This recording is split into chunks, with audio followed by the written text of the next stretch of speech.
Every month, you receive several utility bills for your home.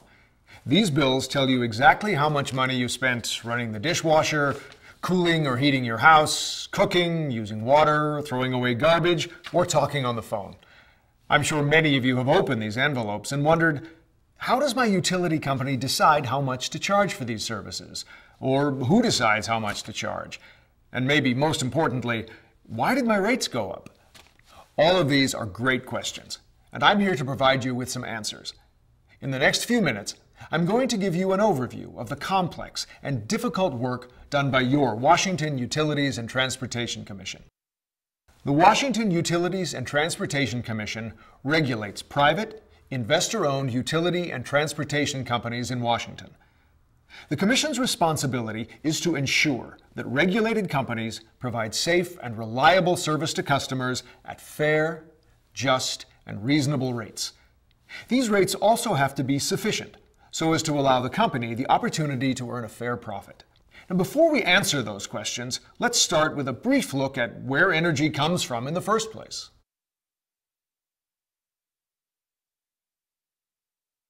The main sources of electric power for the utilities regulated by the Commission come from a variety of different sources, primarily hydroelectric, natural gas, coal, and wind power. The electricity generated by those resources is delivered to you through a network or grid of high-voltage transmission lines and substations. Ultimately, your utility company brings the electricity right to your home through neighborhood distribution lines. The Commission regulates a number of different utility and transportation companies, including landline telephone companies, water companies, garbage collection companies, and in-state residential moving companies. But our focus here is on electric and natural gas companies. The Commission determines the price you pay for the utility and transportation services that you use. The Commission also serves as the watchdog agency that enforces the consumer protection and safety rules of the companies it regulates. The Commission understands that when rates go up, your life and your community are impacted. The Commission's accountants and analysts work hard to set rates that are fair to you, the consumer, and appropriate for the utility company and its business needs.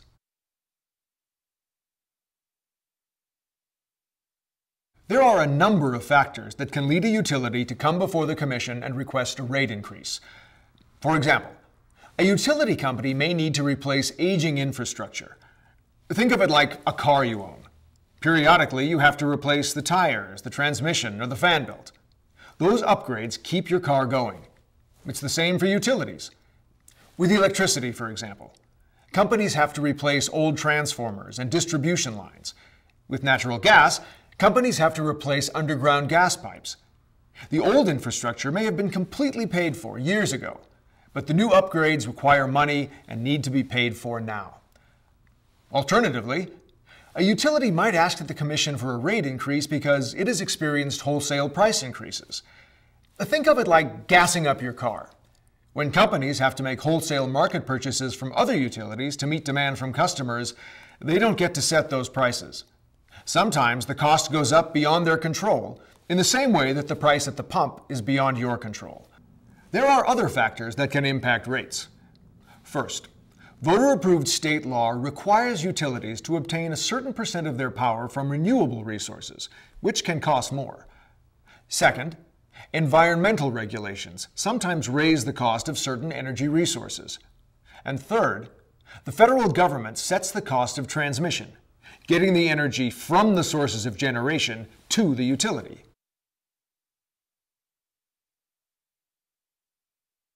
The process of actually setting the rates can be complex and time-consuming. Some rate adjustments are a result of passing through increased or decreased costs.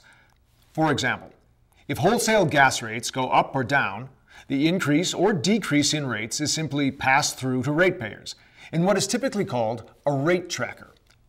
Depending on the utility, trackers may also include costs of required spending on conservation or energy costs in general. These typically are costs beyond the control of the utility. However, when a company requests a rate change to recover costs for other expenses, and to recover costs of infrastructure investments, it often files what is called a general rate case. A general rate case is structured like a legal proceeding, with a judge, a panel of 3 commissioners, and opposing teams of experts and lawyers. This legal proceeding considers if a company's rate proposal should be approved, or, if not, how much the rates should be changed. First, the company submits a proposed set of rates, along with a detailed justification of why the rates are necessary. They come to the Commission and say, here's what we need to charge our customers and why. Then, Commission accountants and economists review those rates to make sure that you, the consumer, aren't being charged for unnecessary expenses.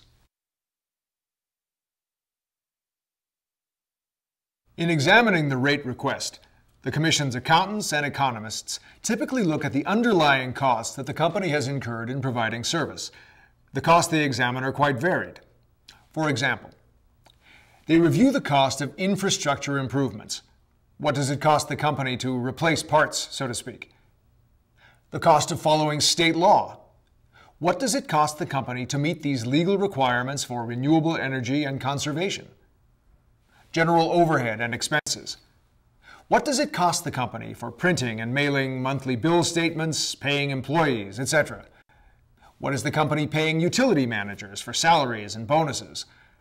Are there lobbying expenses included that should not be included? New investments in generation, transmission, and distribution. How fast is the community growing, and what does new technology cost the company? Federal, state, and local taxes. Which taxes are appropriate to include in the proposed new rate? Storm costs and other repair work. Are they accounted for fairly or inappropriately? Rate of return. How much should the company be allowed to earn on its investments? Like any business, utilities finance construction needs through a combination of borrowed money and funds from investors.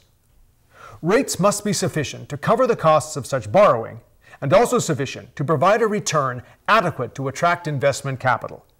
This allows the company to meet its obligation to serve you, the customer. Aside from the Commission's staff of accountants and economists, other groups also participate in a review of the company's rates. For example, the Attorney General's Office of Public Counsel represents the interests of residential and small business customers. In addition, parties representing low-income customers, industrial users, and environmental groups are often involved in examining proposed rates and auditing the company's costs. Once the Commission's staff and other interested parties have completed reviewing these various costs, they will each develop a set of proposed rates that usually differ from the company's. The Commission decides if the requested rates meet the requirement of being fair, just, and reasonable for the consumer. The rates must also be sufficient for the company to have enough money to pay its expenses, invest in infrastructure, and earn a reasonable profit. These proceedings are heard by the 3 commissioners. Similar to a legal case, the hearing includes the presentation of evidence and testimony. The lawyers and commissioners cross-examine witnesses about costs, profits, and the impacts on customers. In some cases, the parties involved come to an agreement on what the rate should be. However, the proposed settlement still has to be presented to the commissioners. They hold a hearing to consider comments from the public, and then either accept, reject, or modify that agreement. In a rate case hearing, the Commission listens to and studies the company's concerns. But it also listens to the public's concerns. Commissioners take your input at public hearings, in writing, over the telephone, or through the Commission website.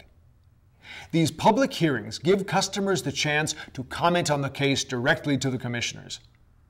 Your perspective and what you share becomes evidence in the case. Specifically, they want to hear what issues you believe may impact the Commission's decision, and your suggestions for addressing the specific issues raised by the request. After hearing the evidence presented by the various participants in the case, as well as receiving input from the public, the 3 commissioners take that information and begin to consider their final decision about the rate case. The commissioners study mountains of information and carefully arrive at a decision.